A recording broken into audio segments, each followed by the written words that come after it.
Bonjour à tous et bienvenue dans cette analyse du jeudi 24 avril. Avant que la vidéo commence, merci à tous ceux qui like, qui partagent, qui commentent. Ça m'aide énormément au niveau du référencement, surtout les commentaires, j'ai cru remarquer. Merci à tous, vous êtes des boss.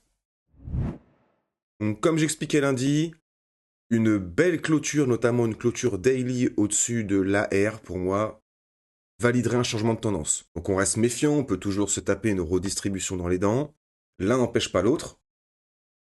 Et pour moi, ça augmente les probabilités qu'on reparte dans des mouvements haussiers. Donc on a eu une belle explosion du prix, on a vraiment une overextension, donc un mouvement qui est très étendu. On a laissé beaucoup de déséquilibre, ce sont les boîtes jaunes qu'on peut voir ici. On a aussi laissé de la liquidation au sud.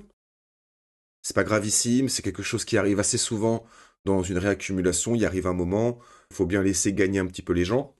Donc pour l'instant, je vais quand même laisser cette accumulation de liquidité ici, même si elle a quand même pas mal disparu, puisqu'il y a beaucoup de longues qui ont capitulé sur ce mouvement-là, et aussi qui ont fermé leur position sur ce mouvement haussier. Donc en fait, on a beaucoup moins de liquidation que ça à aller chercher au sud. Donc cette zone-là, pour l'instant, n'est plus d'actualité. Il en reste un petit peu. Il en reste notamment dans cette zone-là, dans ce bloc ici. Donc dans ce dernier sell avant le buy. Donc il y a toujours un monde où on peut revenir corriger, combler les imbalances, sortir un petit peu de gens pour repartir. Maintenant, si l'accumulation est finie, on n'est plus censé offrir de bons prix trop longtemps aux gens. Et maintenant, l'objectif, ça va être de pousser les prix. Je vais prendre un exemple. On va remonter un peu dans le passé.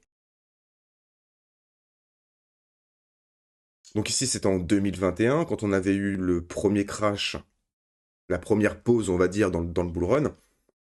On voit qu'on avait laissé des equal lows sur les perpétuels, pas sur les index et sur les spots, mais on a laissé des equal lows. Et ensuite, quand le prix est reparti et qu'on a commencé à casser des plus hauts, bah, on n'est pas revenu à la base du mouvement.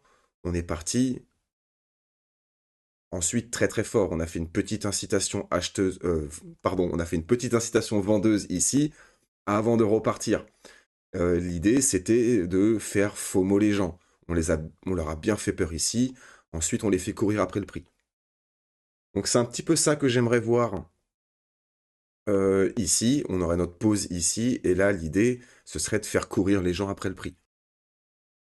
Et là, vous allez me dire, oui, mais pourquoi tu as ouvert un short? Alors, pourquoi j'ai ouvert un short ici?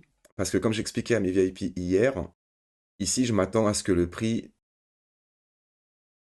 On va descendre en 1 heure. Je m'attends à ce que le prix nous fasse une accumulation de liquidité ici avec une incitation vendeuse pour faire croire à une résistance, accumuler un petit peu de vendeurs, que ce soit au nord ou sur un mouvement baissier, ce qui permet d'exécuter des positions à contresens. Sachant aussi qu'ici, on avait un gros gap CME ici.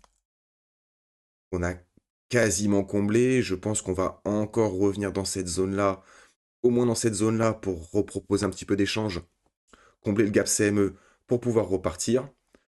On voit ici aussi qu'on a un beau déséquilibre sur le CME. Donc je ne serais pas étonné qu'on revienne encore un petit peu plus bas. Pour l'instant, c'est impossible à prédire, mais en tout cas, ça reste pour moi des zones très intéressantes où chercher du setup. Donc ça va être cette zone Bordeaux ici, celle-ci et celle-ci. C'est vraiment les trois zones où je vais chercher à entrer en position. Bien évidemment, il y a toujours un monde où on peut revenir très bas ici. On peut vraiment inciter à vendre. Là, ça va se voir à l'avance. On pourrait très bien faire quelque chose comme ça, donc quelque chose qui nous créerait de l'inducement avec une belle trendline de liquidité. Hop, une belle trendline de liquidité. On vient récupérer les SL des longues et ensuite on repart to the moon. C'est tout à fait possible aussi. Comme je dis toujours, chaque scénario se valide ou s'invalide bougie après bougie. Ça m'empêchera pas de chercher du setup pour essayer de me placer en position. Ce qu'il y a de très rassurant, c'est que énormément de gens ont short ces zones-là. Donc, sur toute cette montée, les gens ne croyaient pas à ce pump. La majorité des traders étaient encore bearish. Et c'est pour ça que créer un double top ici avec une incitation vendeuse en M, donc on aurait un petit quelque chose comme ça, peut relancer le sentiment baissier. Je pense qu'il faudrait pas grand-chose.